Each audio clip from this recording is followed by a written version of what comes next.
intense death curse washes over the land, driven by a powerful artifact known as the Soulmonger. 4 would-be heroes have been sent to the jungles of Chult to destroy the cause of this terrible affliction. Vale, the half-elven paladin, who's just now learning of his divinely granted powers. Ubo, the total monk from a distant land, who's as quick with his wit as he is with his staff. Brilinya, Aasimar warlock, sent on this quest by her temple, discovering herself in this strange new land. And Gunslinger Cole, tiefling artificer and archaeologist who may just dig up more than she bargained for. This motley band of adventurers must work together to brave the poisonous plants, venomous monsters, thundering dinosaurs, and rotting undead of the jungle. Join the omnipotent dungeon master Jake from many-terrain domain to see if our heroes can find the Soulmonger, uncover the deeper mysteries of Chult, and free the world from the death curse. Welcome to the jungle. Welcome to Chult of Personality.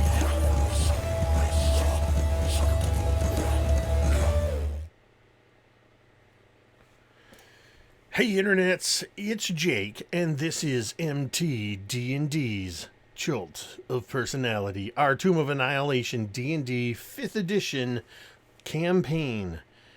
Welcome to episode 22, Death from Above. This campaign has been going on for 21 episodes, several months now, and these amazing players have helped us to bring these characters through these jungles of Chult in pursuit of the cure for the death curse that they know lies somewhere deep within the jungle, as they have been hired by Sindra Sylvain to find out. And they've been wandering around in the jungle for a good minute, roughly. It's going on about pretty close to 15 days since they first landed via teleportation. In just a moment, I'm going to have one of these players give us a recap of the last session. But first, I would like each of you to introduce yourself, tell us where we can find you around the internets, and tell us who you are playing in this campaign. And we're going to start with Drake. Hey guys, I'm Drake. I run the YouTube channel, The RPG Construct. I'm also half of a podcast with Jake here called Something RPG-ish. Twitter, all that jazz, because Jake informs me that I have to be on Twitter. So far right now, I mean, there's a bunch of videos on my channel, but the most recent one, I am doing how-to videos for Tales from the Loop. They should be up sometime this week, and if you like the 1980s, very cool thing to check out. And I am playing Ubo, the Turtle Monk, Sun Soul, who's been away for a little while, and he has just returned to this group with a undead T-Rex in tow, and is just kind of getting reacquainted with everybody now. So looking forward to what's going to happen next. And next up, Megan. Hey everyone, I'm Megan. I am one half of the YouTube channel Dice on Ice, and tonight I am playing Brilinya, a Aasimar warlock. I love this character and I love these players, so I'm super excited to play again. Next up is the one and only Marquise. What's up, everybody? It's your lover and your brother, Marquise. Awkward combo, but it's a combo we're going with regardless. Unlike Megan, I don't love my character or anybody else, but I still enjoy this game a tremendous amount. So here I am. I'm beautiful and I have dreads, so check out my stuff. That's that. And finally, we have Mike. Man, it's a good thing that there's only one Marquise. The world just cannot handle two. We thank the gods for that every day. Indeed, all of them, every single one of them, across every pantheon in D&D. My name is Mike. You can find me on my channel, Mike Thepiper, where I do videos. I swear I do videos. It's been a while since I've done videos, but I play. I have a campaign, an empire building campaign, which is extremely political. I didn't know that it was going to become extremely political, but they're like, hey, you know, Westeros, but let's just make everything different. So it's like that level of politics and backstabbery and just ambition. So, you know, if you listen to your players and you know your players want to take over the world by any means necessary, you know, that's maybe your thing. So also I play in the campaign from with the Fistful of Dice, Matt Click, and I'm playing as Edric Meadows in the Provokers campaign. That's a lot of fun. And I don't know, I do other stuff. You know, I just smattering here and there. If there's a if there's a one shot or a campaign, you know, sometimes I'll be in it. So, you know, kind of funny that way. I'm playing Vale Istafall, the half-elf paladin who doesn't really realize they're a paladin. You know, it's like a cynic or an atheist suddenly realizing they're you know, the second coming, and it's like, didn't see this one coming. Not at all. Not at all. And I'm trying a new thing because I rarely play paladins, but I'm trying a new thing where I roll every session for my spells. So sometimes it's good, but mostly it's not. Apparently there's a first level tie your own bootlaces spell. I know this now, and it's going to not help us at all. We're all doomed. And I, of course, am Jake, known as MTD_Jake on the Twitters, and you're on the Twitch channel if you're watching this, so you know that this is twitch.tv/mini-terrain-domain, where we run all kinds of games here. This is just one of a couple of campaigns going on. There's upcoming one-shots and mini-campaigns. Things are always happening here.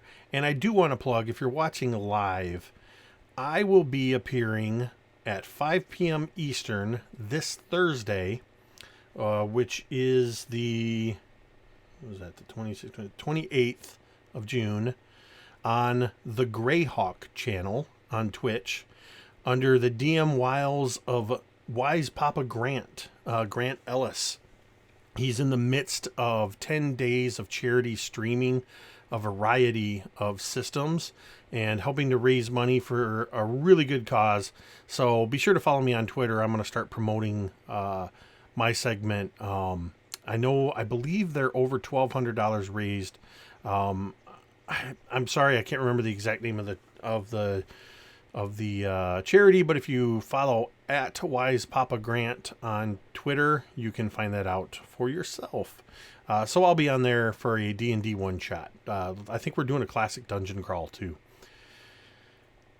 So Marquise is going to give us a recap of the last session, as I like to give the players an opportunity for a point of inspiration. Otherwise, I do it and I take the point of inspiration. All right, so let's get this show on the road. We're just chilling after having killed some ghouls, and some hobos are talking to us from the trees. And then this fat dude, Ubo, comes running out the trees. Doesn't say nothing to us about what he's been doing, ask us how we're doing, just tells us to run. Vale is very confused. Brilinya is very confused. She's hiding behind a tree at this point for some reason. Dunala doesn't care because he's Dunala. And then this undead asshole T-Rex comes out behind Ubo, and then everything makes sense. Ubo's still kind of a jerk, but it makes sense why he wasn't asking about us and what we were getting about. So this T-Rex comes out, and Brill sprouts out her angel wings and flies up to where the hobos are at. Vale charges in because he has no survival instinct whatsoever. And Dunala's like, well, that's my dude Vale, so I gotta help him out. So he starts casting some spells here and there. The T-Rex vomits up some zombies, as T-Rexes are wont to do in this day and age, which, of course, Ubo handles, because Ubo just likes to kill small things. It's just kind of his thing. Vale thought he was going to get the killing blow, but of course Dunala did, with his beautiful dreadlocks, might I add. And afterwards, we clean up the zombies, and we're like, so we wonder what Brill's doing. Well, it turns out Brill's talking to and healing all these hobos and everything. And she brings a hobo down and then flies back up. And this hobo is like, so we're part of a trading thing. Our ship crashed because some flying dinosaur dudes attacked us. And he's looking really suspicious at these crates. I'll get back to the crates in a minute because Dunal is very sad about what happened with the crates. But we'll get back to that. So Brill's up there healing these hobos and everything. And then Ubo crawls up there. And Ubo's awkwardly talking to Brill because he can't tell her he loves her yet because who knows why. Turtles and Azamar, that whole thing doesn't work out. It's very awkward, but also very endearing. Vale's doing something. I have no idea what Vale did after we killed the T-Rex. He's kind of sitting there, healing himself or staring at trees or doing whatever he's wont to do. So we get back to the crates. So I go and I open up one of these crates as Dunala, and he looks in there and there's a hidden bottom with all this treasure and a genie lamp. Now, Jake specifically described it as a lamp with a genie in it. He just didn't use the word genie. He used other words, but a lamp with a genie in it. So Dunala rubs the lamp, and what comes out? Nothing. It was an empty lamp. I had a 1 in 100 chance, and there was no genie in it. So really nothing important happened last session. But regardless, Brill brings down this dude who was dying, and his husband's with him. It's a very sad moment. I won't troll about with that one. And then he died, and the session ended. So TLDR, there's no genie in the lamp. Ubo's still awkward around Brill, and I have no idea what Vale was doing. That was last session. And that is why I give a point of inspiration for recaps. Mike's lobbying for 2 points. That might have been 2. That might have been 2. That was pretty epic, man. The players are saying you should get 2 points of inspiration for that, so I will allow that, because in my games, points of inspiration stack. And so there we are. Now, in terms of the timeline, unlike some of the other sessions, the time that passed in the last session accounted for only a couple of hours. So if you guys will remember, or anybody who watches, normally I have the players roll some numbers to determine weather, and we determine some other things, but it's only been a couple hours, so it's still that everything is dripping wet. The temperature is starting to get back to the humidity that you're used to in the jungle. As you arrived on this scene, there was your journey to this location was fraught with peril, and you got lost en route to trying to find Ubo because of this tropical storm that came up out of nowhere. And around the time that Ubo showed up, the rains had let up a bit. There's still a little bit of a persistent rain there. As I said, the humidity is starting to rise. You can hear that kind of constant pattering of the rain dripping from the canopy above, and everything is just damp. Some of you are spent having fought through this T-Rex, having only just a little bit before that having fought ghouls, and then the zombies that the T-Rex was disgorging. And as was mentioned, the crew of this vessel was rescued primarily by Brilinya with some additional assistance. And one of the crew was lowered down, gravely wounded, Nahar. And as we left the last session, Nahar died in the arms of his husband, Veliad. You still have 5 surviving members of this wreck of the Star Goddess, this airship, where you find yourselves now. All of them are arrayed around you, and just as a reminder, they are the captain, Thessalandra, another man named Radas, a man calling himself Fox, Brax, and Veliad. Veliad is still currently cradling his husband Nahar, who has just passed away from his wounds. What would you like to do? Is Ubo still up in the ship? That's up to you if you came down during that final scene, or if you're just now coming down, or if you're still up there. I wouldn't have stayed up there if I was the only person there. It was very awkward talking to Brill, so Ubo would kind of just climb down, just trying not to make any eye contact, just unsure of what the hell to say to everybody, and he would go maybe to like the corner of whatever area that we're in, a nice kind of shady spot, and he would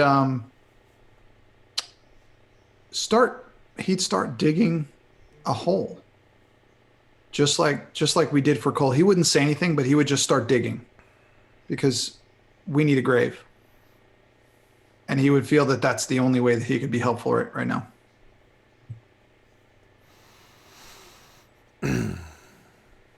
All right. What about the rest of you? I think that Brilinya, when she gets down there, she would be comforting. What was the husband's name again? Veliad. She would be comforting him, saying some prayers if he'd let her. He doesn't resist. He just kind of is rocking and quietly sobbing. The other crew are kind of huddled around in their weakened states, also quiet, not saying much. What about Dunala and Vale? Salida, and Dunala speaking in Chult when he speaks to her. He says to her, "These crates, some of them have empty bottoms, some of them contain riches in these empty bottoms. You are a guide. Come take your advance payments now and help me open the rest of these crates, yes?" She kind of looks over at the other crew and looking over the scene, and she kind of, still looking at them, she takes a hesitant step towards you and then kind of shakes her head and says, also in Chultan, "Well, it is true that they are smugglers. You would take from them their own belongings." Not everything, of course. They will have enough to get back and live a good life when they return, but this entail does not kill them first for losing so much of their money. We are taking enough as a pittance for saving them, and because you need to be paid. And, that being said, they are smugglers. This money is not theirs. It never was. It is very difficult to argue with your logic, Dunala. I know. And now help me. She pulls out a dagger and begins helping you to pop some crates. There's about a half a dozen crates around the area here in various states of I'm really trying hard not to look at the chat because I know you guys are just joking around. Various states of either fully intact or a couple of them that are partially damaged. Just for the sake of, you're going to eventually open all of them. You find throughout all of them, you find a few more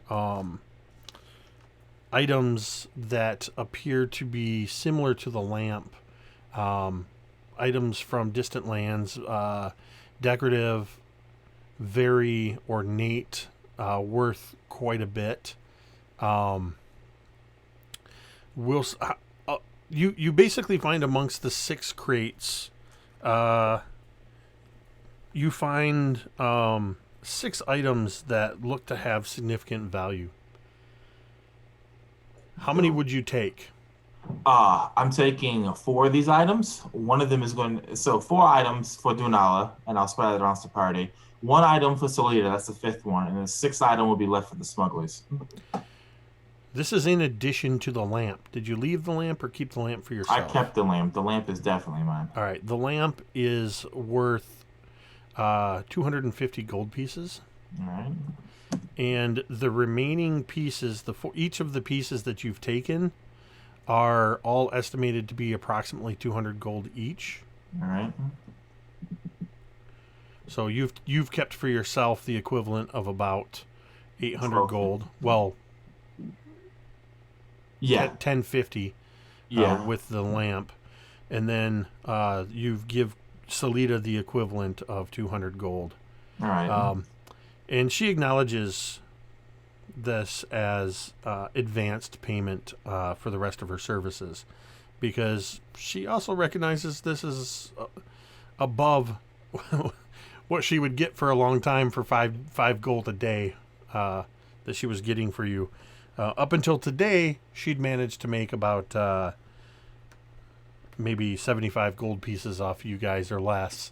And now she just made another 200. So yeah. And then the last lamp piece, I'm going to leave in the crate for whenever these smugglers want to come take it.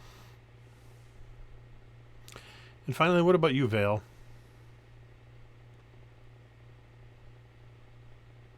Well, I'm basically a ninja. I mean, no one really has been paying attention to me. So in the meantime, I've been setting up an elaborate system of wheels and pulleys in order to trap the entire party, make off with the ill-gotten gains, and then just leave. Maybe just find a nice beach where I can sit down, drink alcohol out of a coconut, like Tej or something. No, one thing I would have done kind of while Salida was moving around, I probably wouldn't have actually paid attention to that. So I'm not very perceptive, but I probably would have asked Salida if I could have some of the Triceratops meat. And I'd probably start a fire, start cooking it to feed some of these people who have been clearly starving. If I'd rolled better, I would have had an actual way to like make food out of nothing, but you have plenty of Triceratops meat from just the other day. Well, actually, in game time, the previous day. And she gladly gives that to you. And you're able to find kind of a dry spot up underneath the wreckage. There's a section near the bow of the ship that much of similar to the map that's displayed in the overlay, a lot of the ruptured airbag from the airship is providing additional cover from rain and the elements above, and the ship itself is providing sort of a dry spot underneath, which is kind of where Salida and Dunala are sifting through the boxes kind of in towards the midsection of the ship. You can see that this provides a fair amount of cover while still obviously allowing for airflow and everything. So yeah, you're able to find a decent spot to build a fire. I'll start grilling some stuff up and then start partitioning it out to the people. I assume they're not like emaciated to the point of death by starvation, so I don't need to worry about.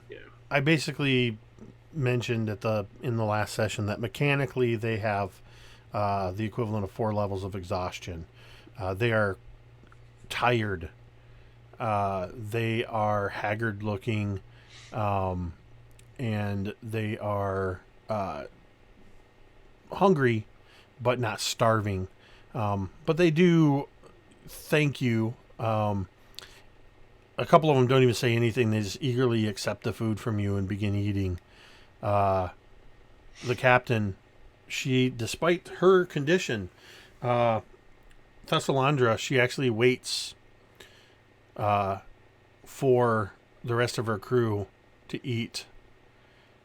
And she would take some of the meat that you gave to her over to Veliad. And she kind of leans in close to him, and she just speaks quietly, more out of lack of strength than trying to be secretive, as she's just saying, "Come, there's nothing more you can do for him. We have to think of ourselves. We have to eat. We have to get our strength back." And reluctantly, he lowers Nahar's head down to the ground and moves over a few feet away with the captain, and very gingerly begins eating some of the Triceratops meat. Friends, both Skyship friends and Chultan expedition friends. We have something important we must discuss. There are 5 new bodies here who, from the look of it, will take the better part of a week to recover their energy. The jungles of Chult are not a good place to recover any type of energy, my friends, especially over the course of a week. We have a problem in the sense that if we stay and protect these people, which we should, going by what Ubta would want us to do, we are in a place that is very dangerous.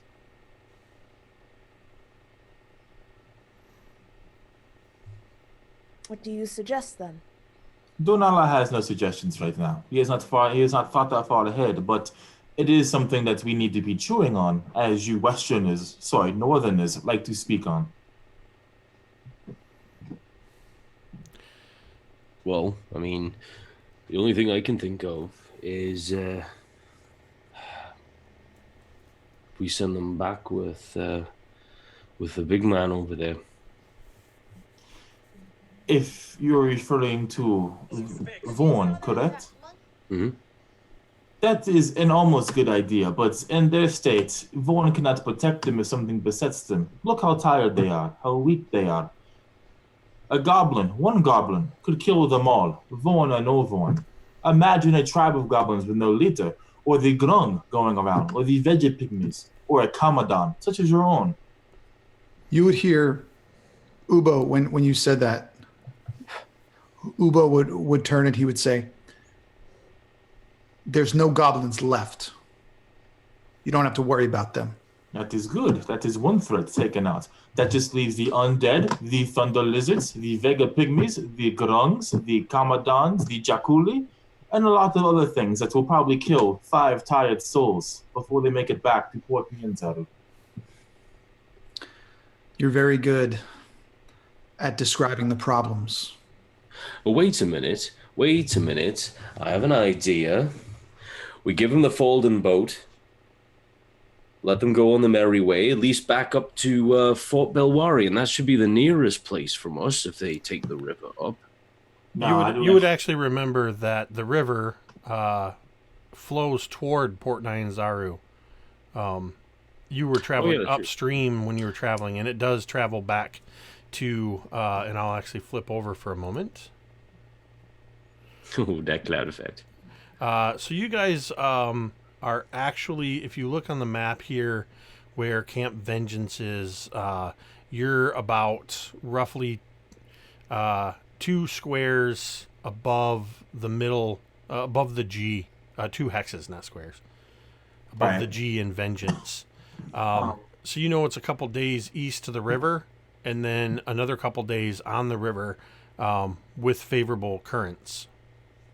Now, I would like to point out that, and because Donal was originally heading towards Camp Vengeance, so he would say to you, Vale, there is a camp south of here, but it is very important to note this thing as well. If we give them the boat and they go back upriver, there's a good chance they don't make it back upriver in their state, even with the boat. It will be storming and they are weak. Now, we can take them with us a couple days south, but it will be dangerous that way too, but they will be with us. And there will be a place to leave them, in theory, unless it's been destroyed like Camp Righteous was a while ago. Thessalandra clears her throat. I don't mean to be rude, but would you mind if we were a part of your discussions of what to do with us? I did say friends in the skyship. Feel free to chime in at the beginning. If you wish to be silent, you can stay silent, but I did invite you. We are very appreciative of all that you have done and all that you are willing to do for us. I believe that before we were assaulted in the air and we crashed, that we may have seen from the sky this camp of which you speak to the south of here. And if given a choice, that would probably be our best recourse. I fear you are not incorrect. I'm sorry, I don't Dunala. know your name. Dunala. Dunala. There you go. Close enough. I think you have pretty much the sum of our plight. If it is not too much trouble, we would like to rest for the next day here. And then I think we will be well enough to journey south without being too much of a burden. In our experience, the undead, well, with the exception of the big dinosaur that your friend brought with him, the ghouls that you already killed were among some of the only undead that were bothering us after we crashed. It may be possible that they were the only undead in the area. But, again, if you will take our counsel, and I'm not being, I hope, too selfish, but some of you look like you could use the rest as well.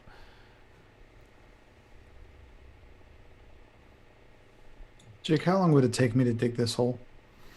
You with your claws, how big of a hole are you digging? Just big enough for this guy. Maybe a foot of dirt on top of him. Nothing too great. Maybe 20, 30 minutes. Okay. You just let me know when it's done. I would say, given with Dunala and Salida taking some time, plus Vale cooking, you would have already finished. Then I think I would have, Ubo would have come over to the crowd, and he would have knelt next to the man who died. And I would just take, the arms and just go up under him very, very gently. And I would just kind of hold him in my arms, and I would look at everyone. We should put him to rest. We seem to be getting good at this. And I would start walking over and just looking over at everyone, the airship people, as well as the party, to see if anybody wanted to say anything before I placed him in the hole.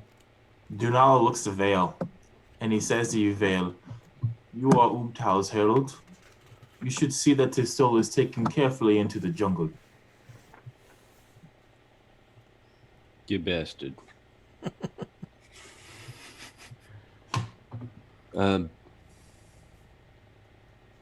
Sure, I don't really know the words or nothing, but... You know the words.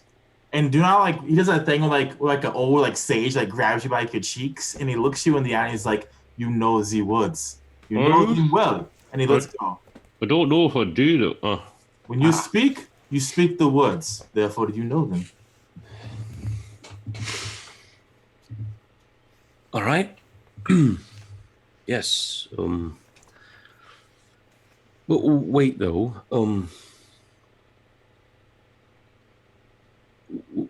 What about? Did he have a chosen god? I mean, was it Lathander or was it Ubtao? I mean, who knows who it was? I'm not trying to shirk out of it. Just don't you worry about that. I'm just making sure that we're sending him on his way the right way. Who are you asking this? Really, to anyone. I would probably say it loud enough that Veliad would be able to hear as well.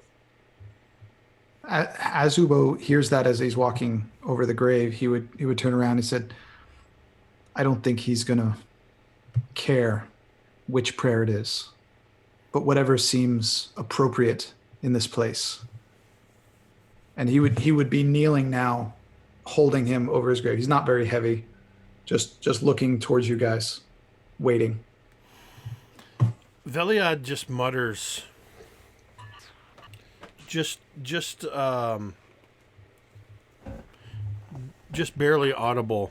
But I think Brilinya, you would probably catch it because it's a name that you heard frequently from the lips of a previous companion. As Veliad just mutters, Bishaba. Bishaba was Nehar's chosen deity.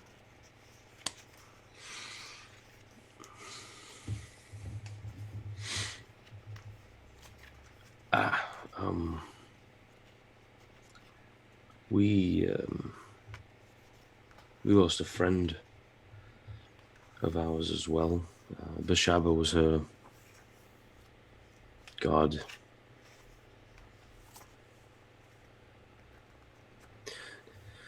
Though we don't exactly, feel the same pain as losing someone as close as you, but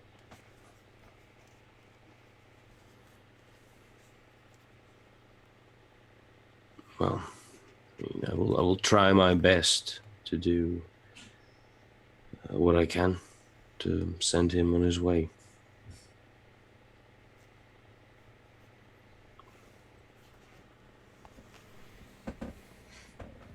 Ubo, do you place him in? And he would just put him in and just kind of lean back, sitting on his heels, and just kind of looking at you and going through his head the whole time is, really don't want to have to do this again. It's been twice now. So you would see something in his eyes that just, he would look like he's, I don't know how to describe it. There's something going on in his head, and like he's on the verge of just absolutely losing it, but he's keeping it together for now.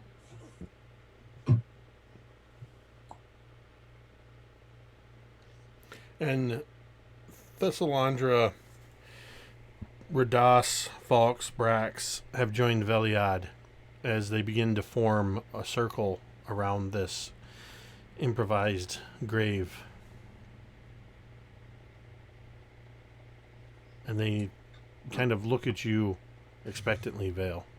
Of course. I bend down from the pile of earth that Ubo would kind of put to one side, and just pick up a handful.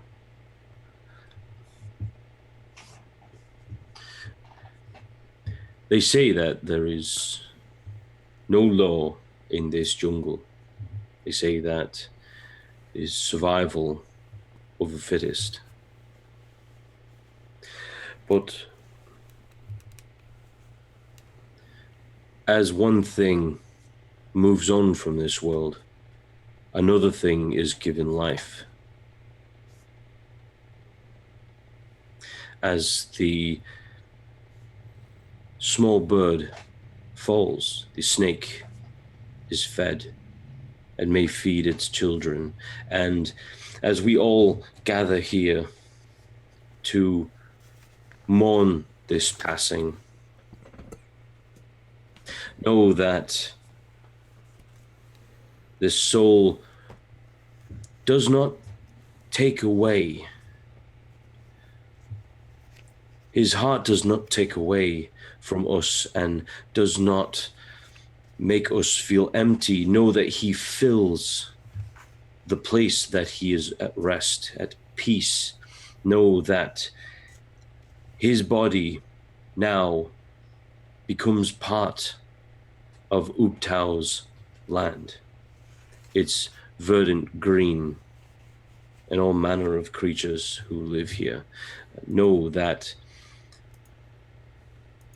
while the soul passes into the great jungle, into the verdant life and the great open-ended seas with beautiful white beaches, know that here, where we are right now, that we miss his soul, but, and I'll hold out the earth above,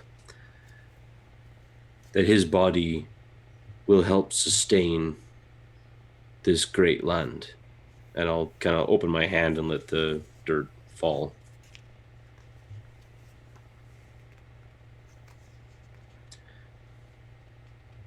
So from verdant lands we rise, so too do verdant lands we return.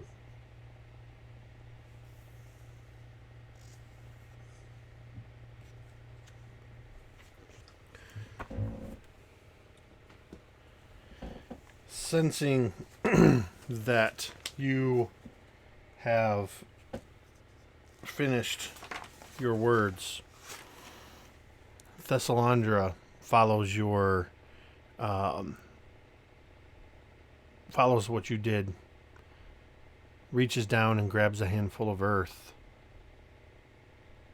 and sort of lets it fall through her fingers down into the grave, followed by Rados, Falks, and Brax.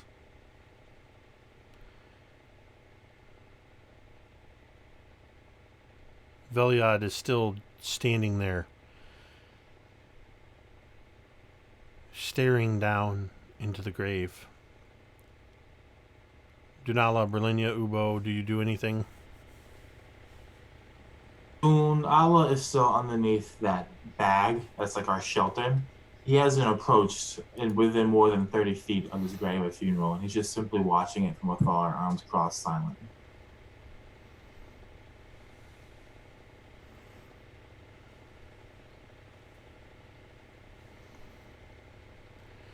Brill?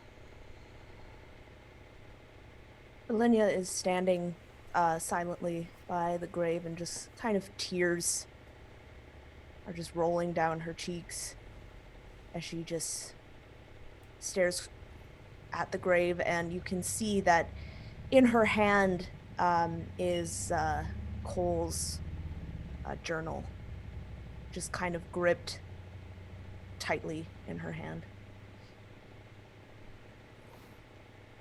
Ubo.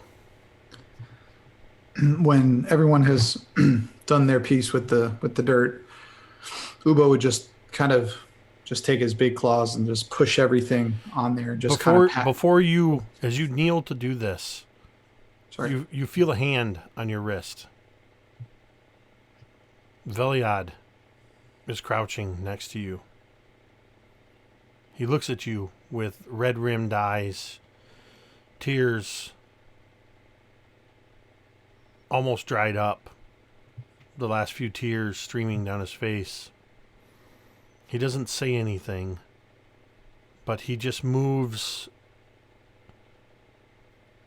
After he kind of lets your arm go, and then he looks at you and moves to the other side of the pile and starts to push it in, and then kind of nods to you like he just wanted to help as he begins to push with his smaller human hands, begins to push the dirt in over the grave.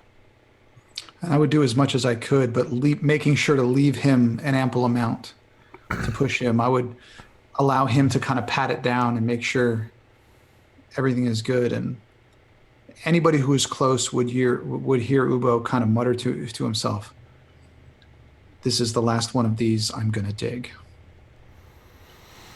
And the last little bit, Ubo would kind of brush his hand off, and he would let the other guy finish.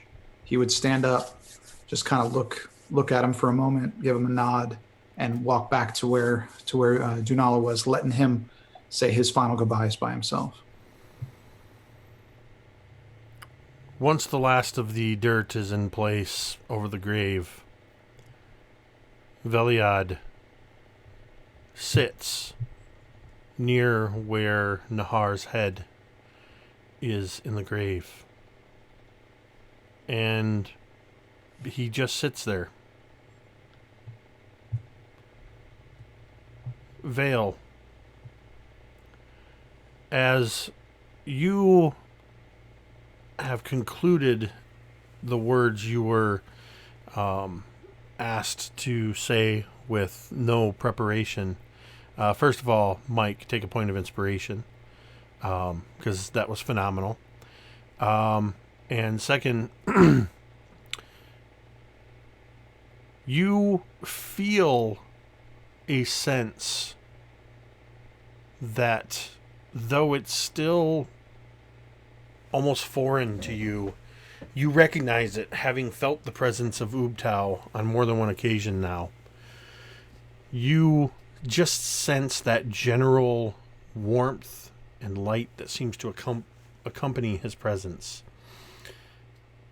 And you don't hear any words in your head, but you just get that feeling that you get if somebody looks at you, somebody that you respect looks at you and gives you that nod, like to say, well done. It's a sort of a feeling version of a pat on the back. Surprisingly, though maybe you guys don't know this is happening, Dunala, Brilinya, and Ubo, you all feel a similar sensation. And as this happens, you feel some of your weariness lifts. And some of you, to a certain extent, you feel your mind opening. And like you know things that you didn't know even moments before.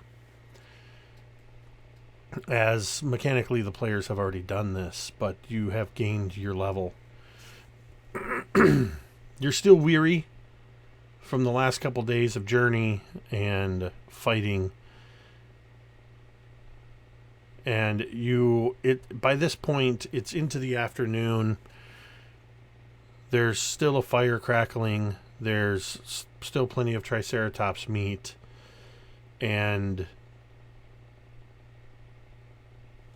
Thessalandra has kind of eaten just a little bit more. One of the others, Brax, has brought over a piece of the tarp and is just kind of covering. He kind of puts it like a blanket over the shoulder of over the shoulders of Veliad. And Thessalandra says, kind of looks to you, Dunala.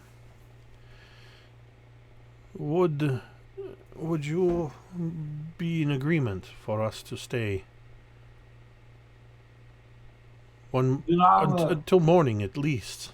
Dunala looks down to her and he says to her, Ubtao's predator champion has accepted you into the pack for as long as he desires. So as long as Vale allows you to be here, I will not argue against you leaving. But me and you, Captain Thessalandra, must talk. After all, I have learned your secrets. She kind of chuckles. You were not so secretive in what you were doing. And given the choice between life and death, I would choose to have my secrets exposed if it means I get to live. Yes. Of course you would. That is survival instinct. And Dunala has no need to be secretive to this. But here, and he gives her, well, he sits down on the opposite side of the fire from her. And he takes out this golden trinket, which is the sixth one, the one meant for them, and he says, of everything that I have found, this is the one piece I will be giving back to you. Sell it, get your gold pieces inside of Camp Vengeance, or when you get back to Port Nyanzaru, and you can live a while before you have to continue your criminal activities. But this is the only thing that Dunala will be giving back to you. Again, it is a small price to pay for our lives. You have been humbled by Chult. That is good. But make no mistake, I have no guilt about the choices I've made. We all do what we must do to survive in this world. You think Dunala judges you. Dunala does not judge you.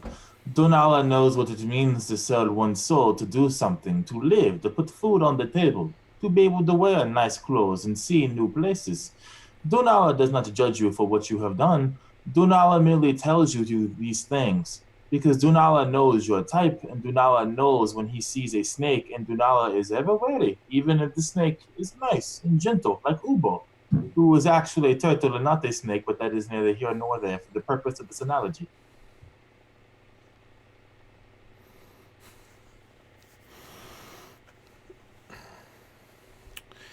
You are from Chult, yes? Dunala? I am. You are much like this land.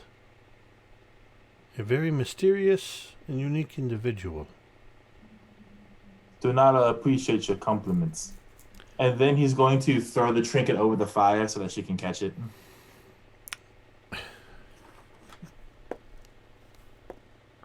Surprisingly, she is able to catch it. Brains her instead and she dies. It doesn't look like she's even going to move at first.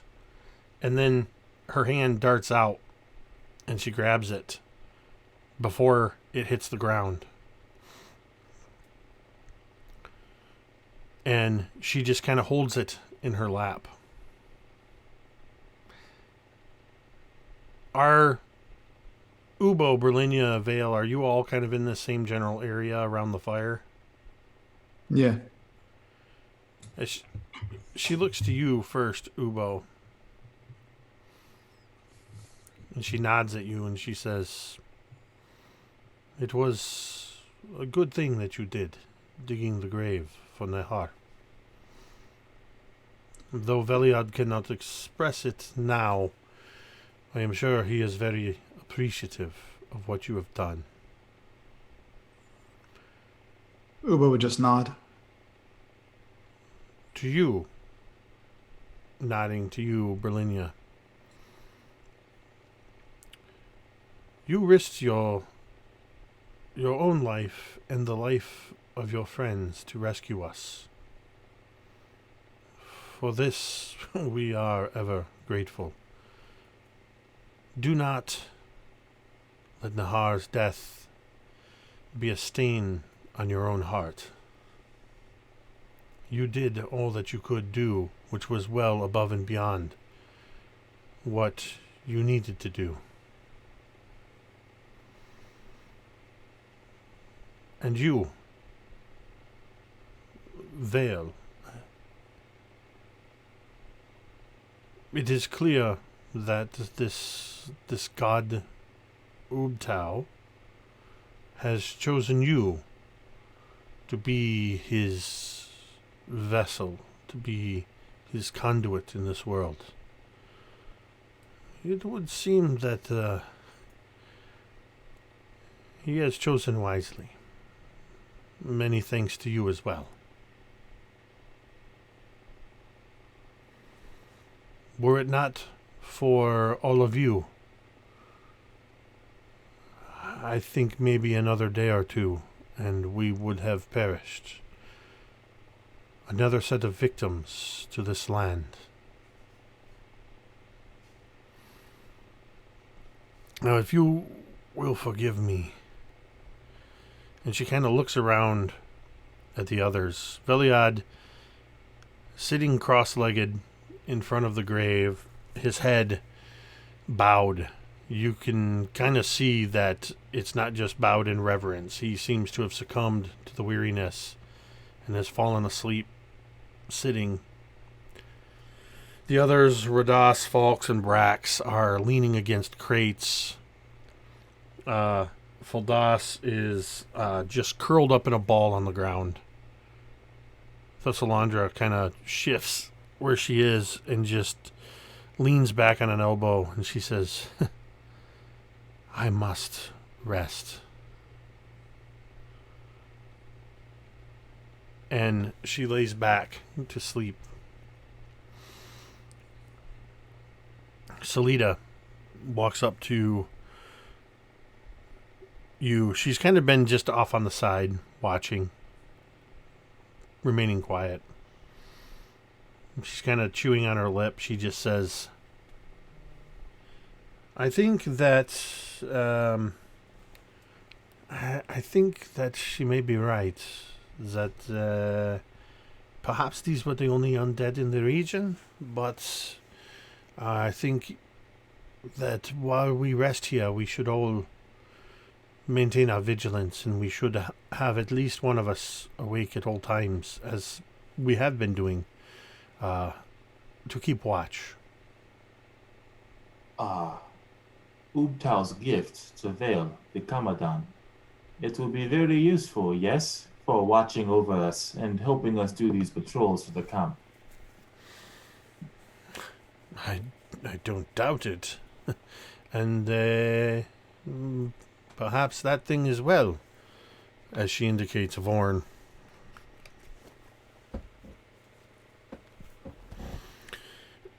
So, you are free to have any more interaction if you wish. The crew is pretty much passed out. I mean, literally passed out at this point. So you're free to set up a watch, to get some rest, or explore the area a little bit more, whatever you'd like to do. I think that Brilinya is going to spend as much as she can, which is probably about maybe half of the night. She's going to spend on the other side of the grave, just kind of kneeling there and praying. And she has Cole's journal in her hand, and also the scars. You see that she takes some twine and she ties it back around her forearms. And she is going to, and they start to glow and they start to burn into her arms again. But because they're just regular twine, they burn off very, very quickly and just turn to ash.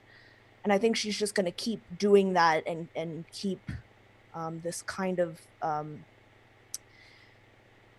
ritual up for at least half the night.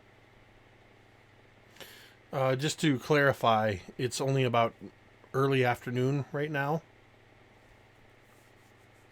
Or however long they're resting, she's going to take half of that. I mean, you guys are welcome to stay until morning, or however you want to do it. It's up to you if you want to get up 8 hours from now and start trudging through the jungle in the middle of the night. That's what Dunala wants to do, but I don't think anyone else wants to do that. Since you said exploration was an option, Dunala's going to spend an hour, this 8-hour rest, or however long we'll be taking, to just kind of scope out the immediate area. All right, give me an investigation check. Sounds good. That's going to be exciting. Ooh, glad I have 2 points of inspiration. All right, that's marginally better. That's a 12. Oh, wait, correction. So I have efficiency. That's a 14, my friend. Do you limit your search to the ground? Keeping in mind that the ship is 50 feet up, but ropes and slings have been established. And Dunala is nothing if not a thorough individual, and he is very thorough in searching both canopy and ground. Your search reveals the... You find, of course, there are still the 8 dead...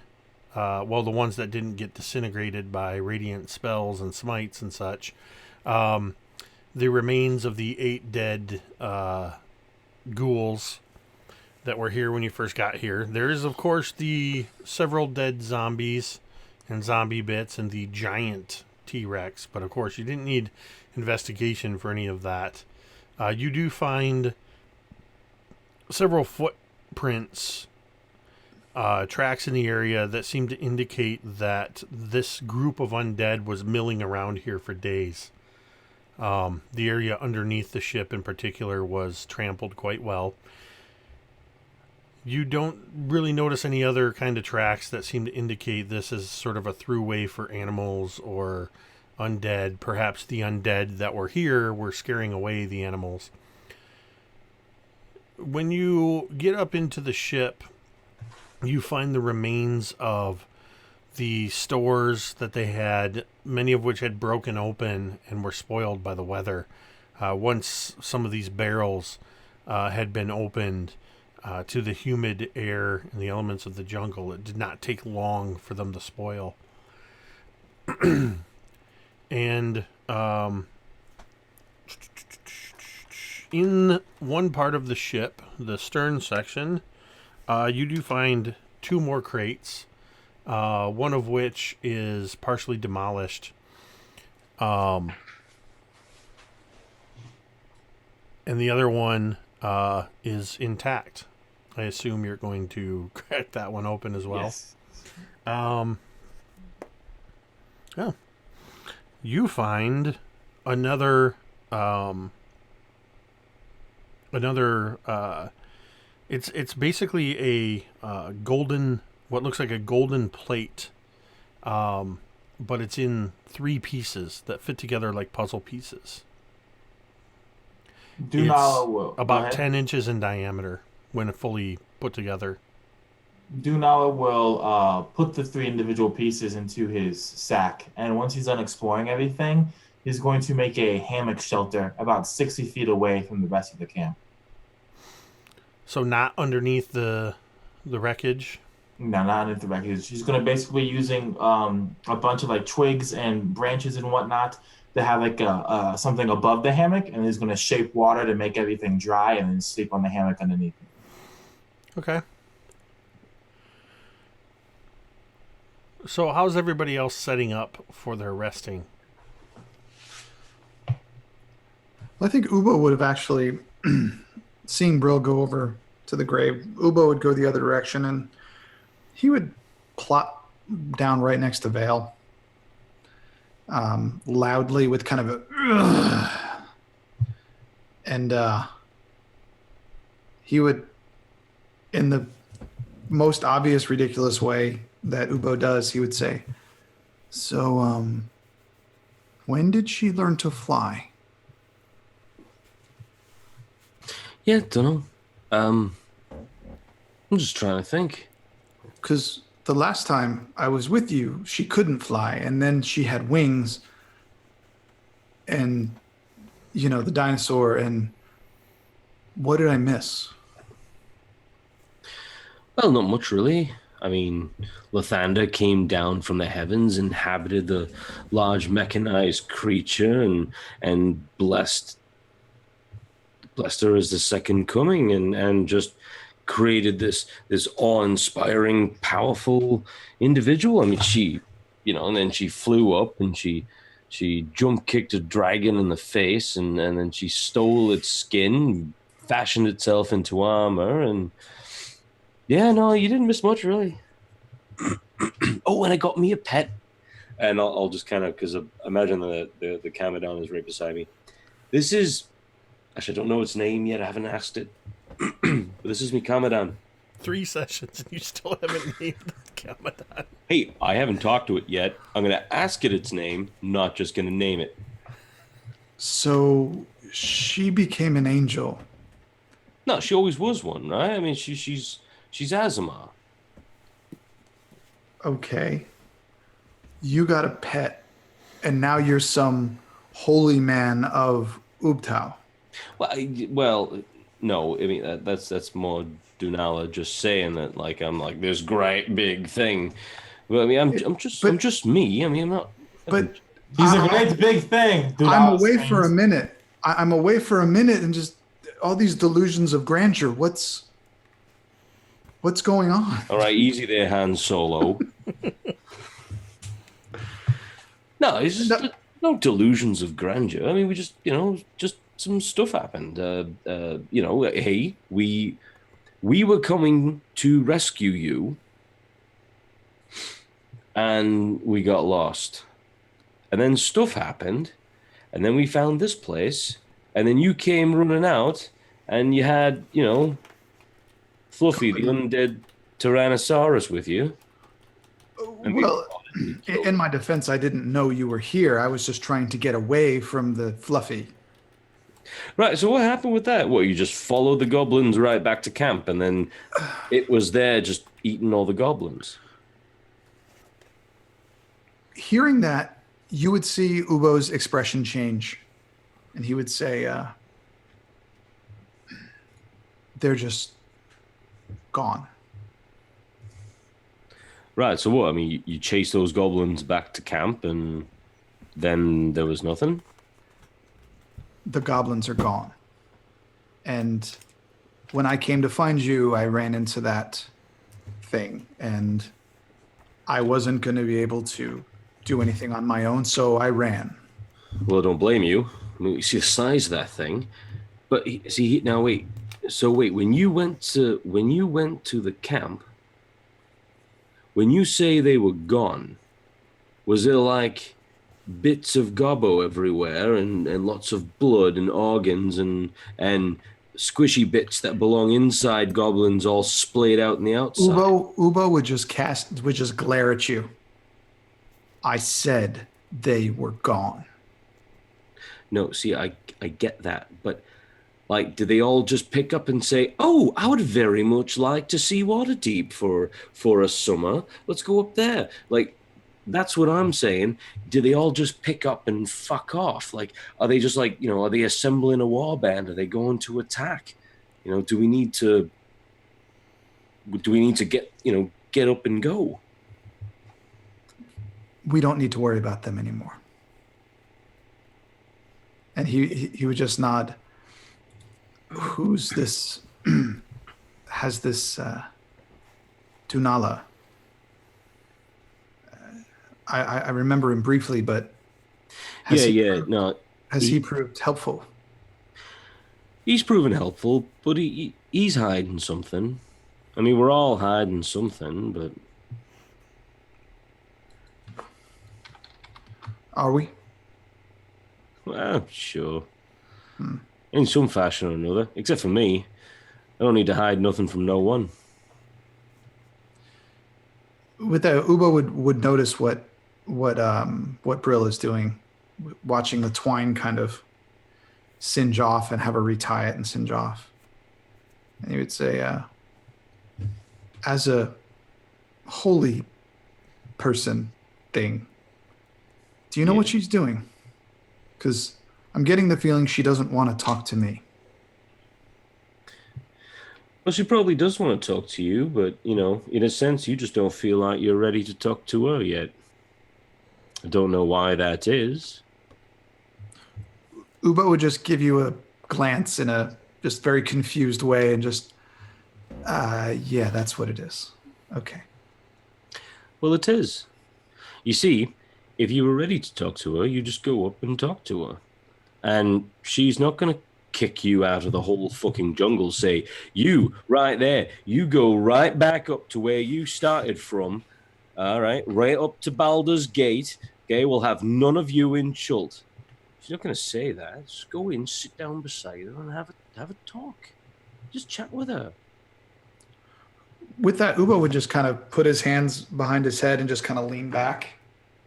And just all the way back and just kind of lean on his shell, and you'd see a little smirk on his face, and right before he closed his eyes, he'd go, maybe tomorrow. No, yeah. Your lordship, king of procrastination. Is that your royal decree? Good man. Look, if you want to have a chat with her, I mean, go right ahead. I mean, right now seems like she's kind of upset. I mean, you don't... Is it me, or is she always upset about something? No, it's just you. She's not always upset. I mean, there are lots of times when she's not upset. I think with that, Ubo would just realize how ridiculous what he said was, and he would just be quiet for the rest of the time. He was just shooting from the hip, trying to... Yeah.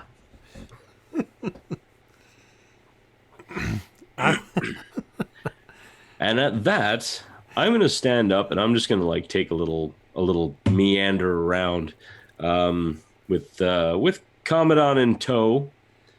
I'm just going to start kicking over things, see if I can find something, cool looking rock. Perhaps a small trinket, just, kicking around or something, or something small, something cool. And also I am going to cast Speak with Animals. I'm going to talk with this damn Commandant. You're gonna talk with your Commandant. Yeah.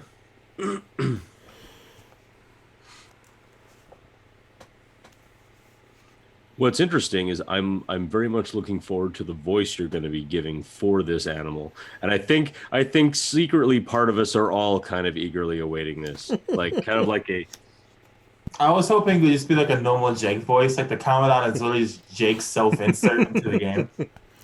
Yeah. Well, hey there, Vale. How's it going? Oh, How you doing? My name's Goofy. You know, Hey or there, Vale. perhaps You he's wouldn't happen part, to have a picnic basket? he's part of the Brooklyn Commandants or something, you know, or maybe he's a Saudi from Boston, which I'm not going to attempt to do in case there are any Saudis watching. All right. So, how do you initiate conversation with your Commandant? So as we're walking, and you know, I'm just kind of kicking over stuff and like having a look to see if I can find anything. One thing I am definitely looking for though is like any kind of weaponry, daggers, anything I can fashion like a club, particularly thick branch. I could probably whittle down with my dagger to like hold, to hold on to like, you know, someone could actually hold and use to defend themselves, you know, things like that.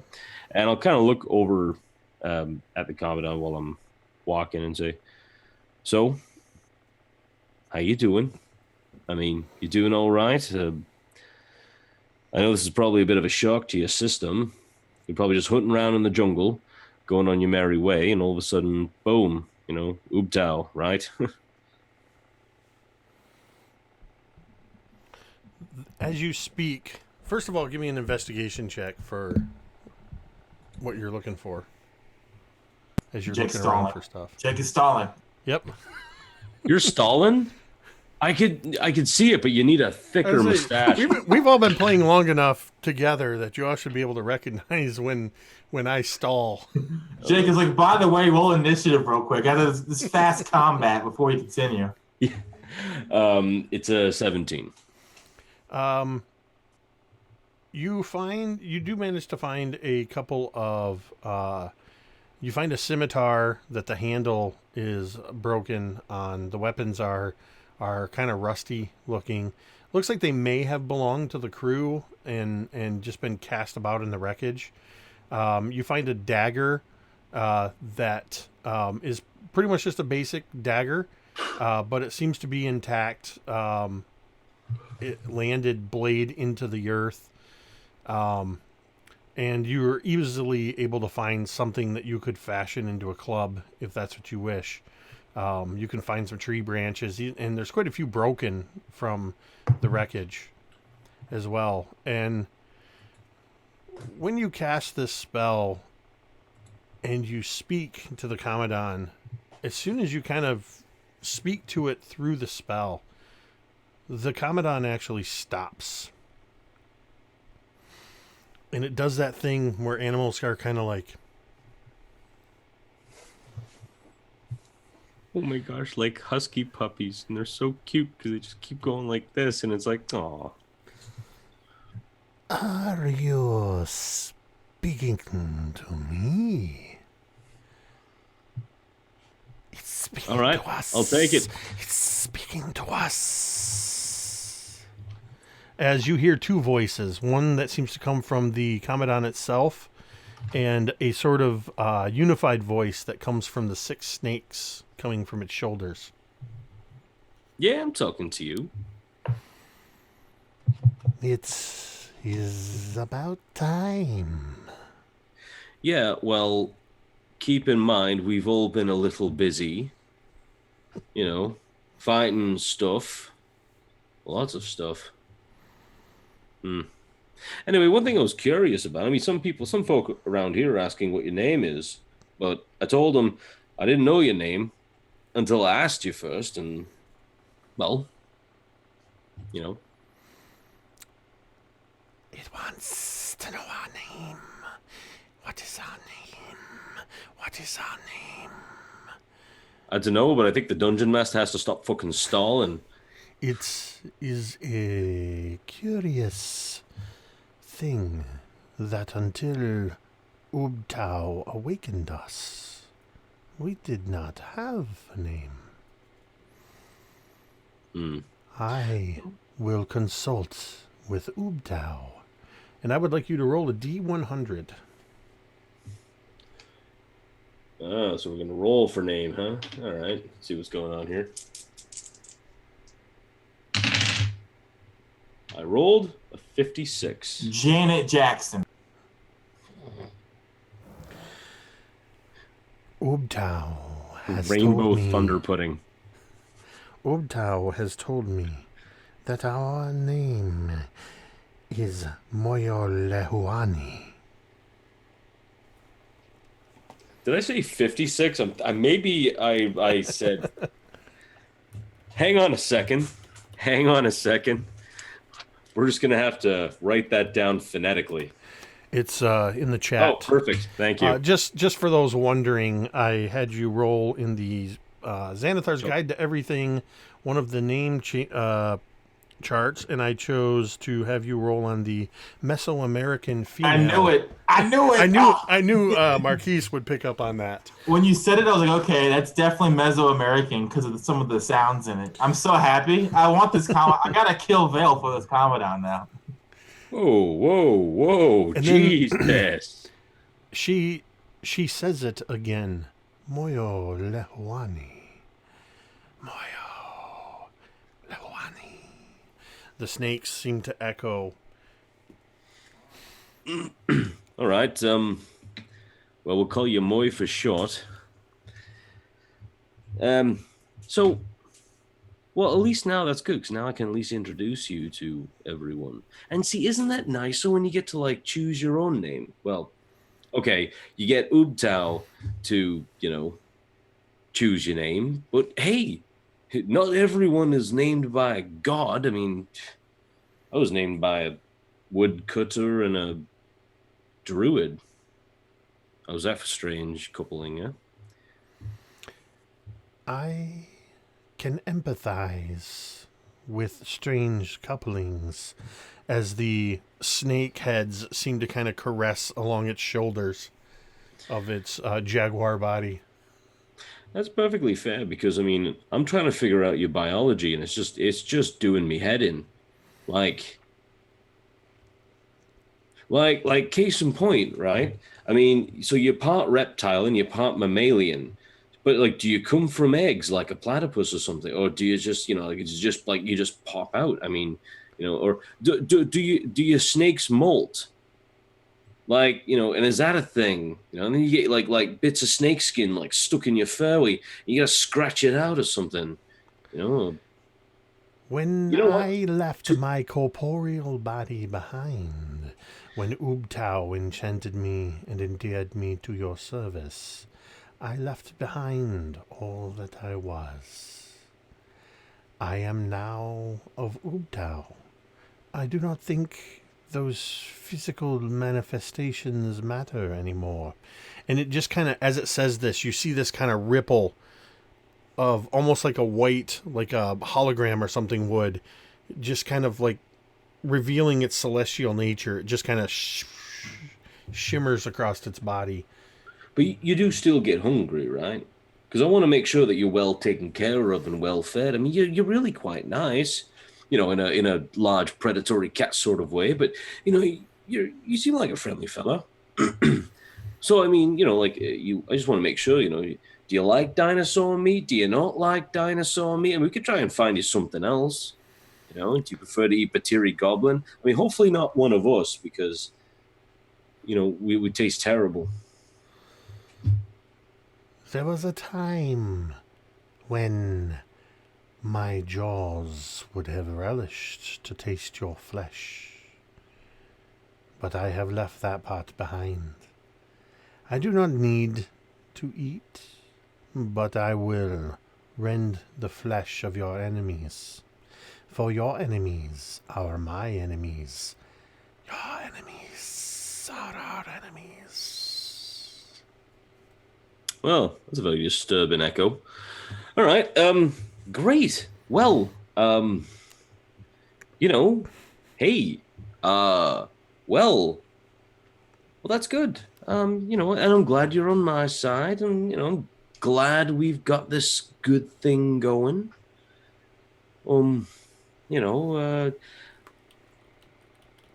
well then, you know what? I think it's time to go to bed. But I'm gonna bring all these weapons back. Try and fix this all up. At least so the good folks that we saved will have a good chance of defending themselves, you know? After all, we don't have sharp kitty claws like you, or, you know, large fangs, like 16 pairs of them. How long does your fine steed stay? Until you dismiss it, or until it drops to 0? Yeah, until it's dismissed. I'm just going to double check here really quick. I just want to make sure it's not going to like time out on you and disappear in the night. Yeah, your steed serves you as a mount, both in combat and out. You have an instinctive bond, allows you to fight as a seamless unit. When the steed drops to 0 hit points, it disappears. You can also dismiss your steed at any time as an action, causing it to disappear. In either case, casting this spell again summons the same one restored to its hit point maximum. Okay, excellent. I just wanted to make sure it wasn't like the figurine of wondrous power that has a time limit on it. Oh, right, you know. So, oh man, would that suck? I'm flying over the ocean and this great thing, and the spell ends, and oh dear. So, I would like everybody to make me Constitution saving throws. And before you get too worried, you're just kind of saving against your own tiredness and exhaustion. Not mechanical exhaustion, but... Dunala has a 23. All right, and Vale. 17. All right. You all are not so exhausted that you are overcome with the need to just collapse where you are. But you're able to kind of set up this rotating guard and kind of mill about for a while during the day, but as the evening wears on, you can easily settle into regular nighttime watches rotating between the 5 of you. And the only thing that I would do before I go to sleep, I would make sure I clean those weapons, get them like as serviceable as I could, and then just kind of place one near everyone, and then go to Dunala and ask him to fix them like with magic and shit. Do you actually go to Dunala with the swords? Yeah, the scimitars be like, you know, magic. Can you make these not quite so shitty? Dunala is smoking from some pipe, and it smells like jasmine, jaguar viscera, and honey all at once. And he takes the pipe out of his lips, and he looks at you, and he says, Dunala can do this thing. Do you need it done tomorrow, or right now, or when would you prefer to have it done by a champion? Hey, right. Well, you don't have to call me champion, but Predator. no, not predator. Champion predator. No, I'm pretty sure that might be taken for the next Predator movie, but that's besides the point right now. Yeah, no, it's fine. You know, whenever. I mean, like I was thinking, like by tomorrow, because I was thinking of getting these folks outfitted with these weapons, so they can help defend themselves if necessary. You know, to help You them wish along. to arm your pack, Vale. That is wise of you, but do make sure that you keep an eye on them. Smugglers. True, but if you think about it, they're just recovering after being exhausted and tired and hungry and hurt and everything else. You're a powerful sorcerer. I'm pretty damn powerful myself.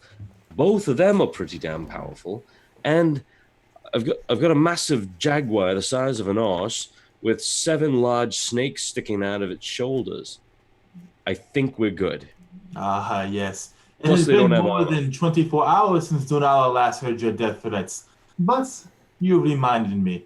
Yes, I will do these things for you. No. I mean, I'm just saying, like, if they try anything, we're gonna fuck them up, right? I mean, we are good. We are good. So, not worried about them smugglers. I think they just want to live. Well, then, their fang shall be sharpened come morning. I will have this thing done for you. And, yes. Awesome. Thank you so much. Let you get back to doing whatever drugs you're doing. Have a good one.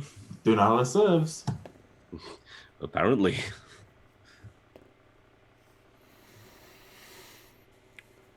All right. Eventually, you all find yourselves at various stages of sleep, rotating through a couple hour shifts. And there comes a point where, Vale, as you're asleep, you are visited by the same dream or variation of the dream that you've seen pieces of, which is what looks like a large heart floating above a valley in the midst of the jungle, beating. But with each beat, it seems to be saying, Oobtao, Oobtao, Oobtao. And though there's various things, almost like your brain just kind of decompressing from the events of the last several days, it's almost like you relive some of your fights and some of your conversations, but always there is that large floating heart. Oobtao, Oobtao, Oobtao. Ubo, as you eventually succumb to sleep, what is it that is in your dreams?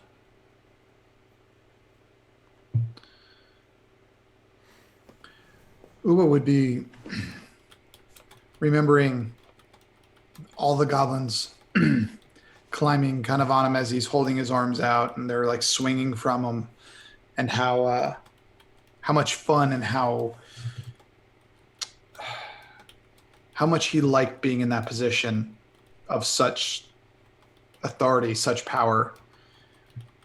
And that memory would quickly fade as this kind of black shroud to kind of covered the dream, and he couldn't see anything, just complete blackness. And this just feeling of sadness and even a little bit of fear came over him as he pictures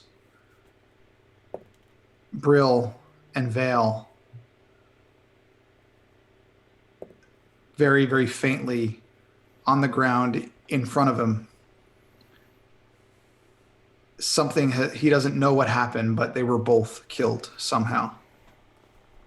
And that loss, that pain just overcomes him as he begins to just sob in his dream. And anybody who was watching would see the tears coming down as he was sleeping, and maybe even hear him kind of whimpering before he woke himself up. And it's one of those, you just kind of start awake and almost immediately your eyes you kind of grow heavy and you kind of drift back into dreamless sleep. Dunala. What does Dunala dream in his hammock? It is common belief that fear is an emotion. That is wrong, because Dunala does not feel emotions, but he does still feel fear. He feels that fear every single night that his eyes close and he enters into the dreamlands. The dreamlands that are haunted and that are real and that are terrifying beyond imagination. Dunala stands on a beach. The sand is black. The water is green. The sky is a haunted silver. There is something coming out of the water. Many somethings. Thousands, hundreds of thousands of somethings. These serpents who surge together, and soon they become one. And Dindar, the night serpent, takes to the sky, and he begins to slowly move towards Dunala. Always slowly move towards Dunala. You see, Dunala wishes it was Ubtal's heart he dreamed of, or of goblins, or of even dead friends, even his murdered sister or his murdered mother. Those dreams would be gentle. Those dreams would be nice compared to the horror of knowing that you're slowly being consumed. And as the night serpent approaches Dunala ever closer, and he runs and never gets any further away, the thought possesses him, and that thought is, when will it finally kill me?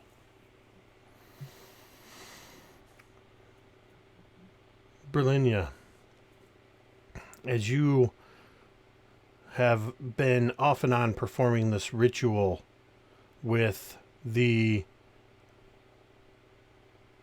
twine in the sort of variation of a self-flagellation, if you will, in adding to your scars that are your arcane focus, you actually kind of drift off, and there's this seamless moment where you are watching as the twine, as you wrap it, and then it just kind of burns away to ash. You do this again, and you watch as it burns, and as it glows, it seems to coil around your arm like a serpent. And you can hear the voice of Dunala chanting as you see this serpent.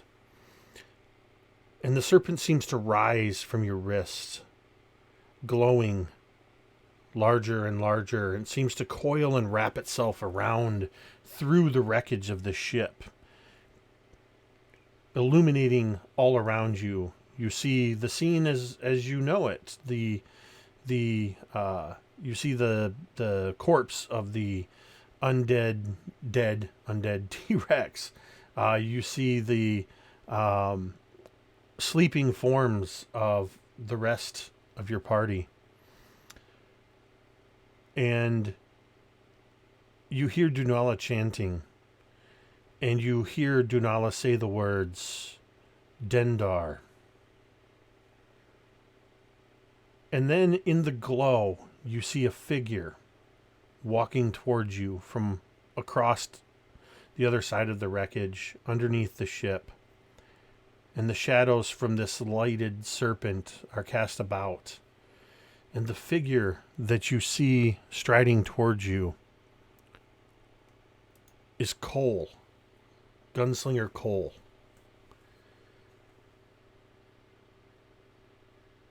As Cole strides towards you, she's mouthing words at you. She's mouthing words that at first, you can't hear. And then Cole speaks as if in a hurry, like she only has a few words left to say. Before she runs out of words, though, what does Gunslinger Cole say to Brilinya, Marquise? She's speaking for a while before the voice finally comes out. And when the voice finally comes out, it's mid-sentence. And what she's saying to you is, and again, Ubo's going to keep doing stupid stuff, so make sure he doesn't do anything that'll get you all killed. Make sure Vale keeps his face in one piece. You know, he's too friendly with everybody. I can't watch him, so you're going to have to do it. And what are the last words of Cole? Love you, sis, but this is it. Wake up. And as Cole says to you, wake up, the light of the serpent that was illuminating the scene begins to flicker and dim. And Cole's tiefling features shift. She blinks her eyes, but she blinks them sideways. And you see serpent eyes. And her horns seem to recede, and her facial features shift until you see another familiar form standing there. The form that you see is Salida, as she seems to be moving, kind of looking around, and she whispers something in a language that you actually, I guess I should check to see. I don't remember if you speak this language. I think somebody else did. The language that she is speaking is, of course, it would be Abyssal. So, okay, that's what I thought. I didn't think that you spoke that one. So you don't really fully understand, but there's a harshness to her words. You've heard Salida speaking to Dunala in Chultan, and you know it's not Chultan. As there's a kind of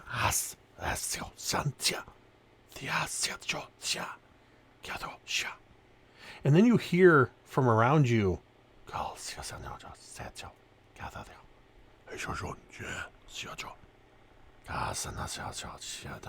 you begin to hear about 4 or 5 voices. And around you, you see the forms of the crew of the Wreck of the Star Goddess, where they are sleeping, begin to rise. And they begin to move towards each of you.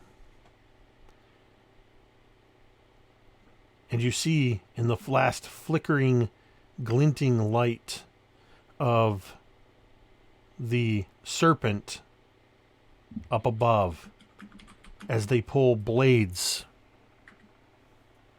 as they begin to move towards each of you. And that's where we're going to end. Well done. So, I'm not going to lie, I was stalling a little bit, obviously, on the Commandant, because I really wasn't sure what I was going to do. I should have known, because you told me last session that you were going to ask the Commandant what its name was. But I did decide a while before that I was going to have you roll, and it was going to be a Mesoamerican name. To be fair, Mike has been saying he's going to talk to it every session since he's got it. Which has been about 3 sessions now. He was like, I want to talk to it next session. Next session comes, I'll talk to it next session. Okay, Mike. Well, only because I didn't want to bog down the narrative. I didn't want to be like, all right, hold on, we're going to take 10 minutes out. I'm going to have a little chat with my boy Moy. Well, and so I didn't really tell you guys ahead of time, but I had kind of figured that this was going to be pretty much an RP heavy session. And with you guys in particular, man, I love RP sessions. I love just letting you be your characters and do what you're going to do.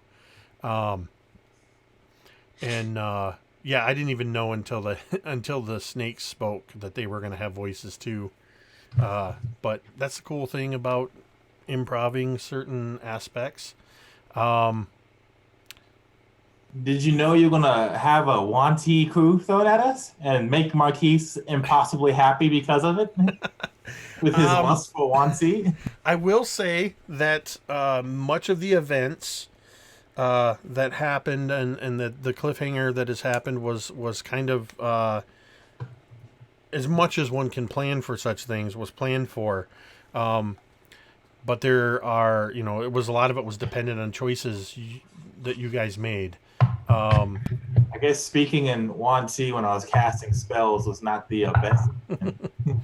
I will say, well, and if you all had failed your Constitution saves, I will say things would have gone much differently. Because you would have succumbed to your weariness and your exhaustion. But I definitely put you on the spot. I did not tell Marquise until just a moment before it happened that he was going to have to be Cole. But I'll be honest with you, I really wanted to do something I really wanted to do with that, and it's just logistically not very feasible. Is I wanted to go back and pull some of Cole's. I wanted to pull Marquise's audio as Cole from previous sessions. But it's really difficult with my current setup to be able to play the audio in a way that you guys would be able to hear it. And so the next best thing is to just have Cole actually speak. So yeah, that was episode 22, Death from Above. And I want to thank each of you for always bringing your A game. As you are now level 6, and you are really starting to come into your character's abilities and power, and in the same way that you are growing and becoming more powerful, the jungles of Chult and its denizens are going to start challenging you guys, I'm sure. So, real quick, I want to say a couple shout-outs. I want to thank EverJ, Absolute Tabletop's friend Jason Smith, for subscribing for 3 months in a row to Mini Terrain Domain during this session. Jason's been with us through most, if not all, of this campaign. A shout out to Castle Mac Sean for the bits. Thanks for throwing bits at us. And to everybody else who joined us in the chat at various stages during the game. We're glad you come along and watch us play pretend for a little while.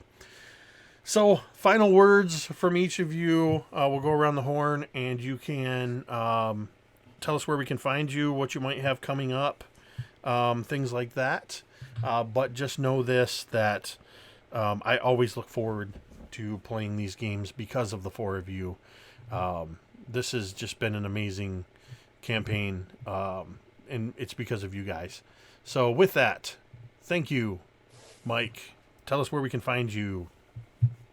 You can find me on the YouTube at YouTube/Mike the Piper. I think it's official now. Yeah, you can find me on that channel, and you can also find me on Twitter at M the Piper. God, that's weird. Just look below his name right now. You can. Well, it just throws off the entire like proper grammarness when you be like at M the Piper. And a lot of times I just talk to way cooler people than me and give them encouragement because I feel that that's the best way to do things. It's the best way to do things. No negative folks. It's always just giving out the positive. So yeah, you can follow me on Twitter, and I usually. No, that's it. That's all I got. I'm gonna leave you in suspense. And Marquise. All right, I'm Marquise. For where to find me, you can find me under your bed where I'll be creeping and doing weird things. But if you look at Drake's face, Marquise, buddy, don't tease. Come on. I'm sorry. That's what I'm good at. Anyway, you can also find me on YouTube, Mastered by Marquise. I'm running a game tomorrow night. I also run a weekly Saturday game called Cirque du Ghoul, which Megan is in. Megan's also in my game tomorrow night. Megan might just be in all my games, which she basically is. That being said, I also have a blog. Everybody's games. Thank you, Drake. I also have a blog, which is called Marquise at Blogspot. It's 2 M's and then Marquise. So HMM Marquise. Kind of complicated, but go there. It's a dope blog. I posted up a new article tonight. Cool stuff. Go look at it. And that's about it. So also, I'd like to remind Jake that I am sleeping 60 feet away from the party. Now, that either means I get an ambush or I'm going to get slaughtered first. I don't know which. There's a reason I asked you all where you were setting up. So that's me. All right. And do I need to change your Twitter handle down below? I'm not sure which Twitter I want to use more yet, so we can still keep it with this one. All right. Megan. Hi, I'm Megan. I am one half of the YouTube channel Dice on Ice. We're not putting out any new content right now, but we will be at some point putting out some interesting things in the future. And we are trying out the Twitters. Don't know how far that will go. But yeah. And of course, Megan, as was mentioned, she's in everybody's games. If you're a regular to Mini Terrain Domain, you've seen her on Bastards of Bastion on Sunday nights as well, and in many other MTD games. And finally, Drake. Yeah, so one of these days, Ubo's going to do something. One of these days. I don't really know. Let's not lie to ourselves. He wrestled a dinosaur once, and that was pretty cool. But in 22 sessions, he really hasn't done a damn thing. But yeah, no, you can find me on RPG Construct, and one of these days, Jake is going to edit the last podcast we did on something. Oh, look at that, calling me out on my own channel. Yeah, in my own dojo. And in the next week, I'll be doing, as I said, I'll have all my how-to videos for Tales from the Loop out. Just check out the channel. Just a whole bunch of crap on there. I'm going to be a little bit more active on it in the next few weeks. And yeah, again, one of these days, I'm going to actually have a conversation with Brill. That's true. That's going to happen. And of course, I might have to force it, but I shouldn't. Ubo's going to do something cool, but I'll probably have to plan it with Marquise first because he'll just tell me what to do, and it'll be a lot easier. And I want to definitely plug Drake's how-to videos. Drake is really good at taking a new system, devouring the book, and immediately creating a series of videos that will help you to get into a system. And given that Drake and I will both be playing in the indie tournament near future, and Megan actually will be in that game as well, we're going to be playing in a Tales from the Loop game, 3-shot. What is Tyler's channel again? Does anybody remember what it's called? Nope. It's been a while since he's run games, and I'm sorry I can't remember. It's a YouTube channel, but follow us on Twitter. I'll definitely be promoting it as it comes up. But we're going to be playing the 3-shot in that. Also, again, just mention real quick that I will be over on the Greyhawk channel on Thursday at 5 p.m. Eastern to play in a charity D&D game with Grant Ellis, Wise Papa Grant on Twitter. And I honestly, I don't even know who the other players are, but I'm looking forward to that. We got lots of other great content coming up on the channel. Check all these guys out. Follow them on Twitter. You won't find you'll be hard pressed to find a better group of people that just exude positivity and everything about the hobby. And definitely check out Absolute Tabletop and the Absolute Tabletop official group on Facebook, which is pretty much how all of us met. I think if it wasn't for that, we wouldn't even be playing in these games together. So with that, again, a huge thank you to the 4 of you. A huge thank you to all of you who tune in to watch us, who give bits, who subscribe to the channel. I love you all and appreciate you. And as we say at the end of every show,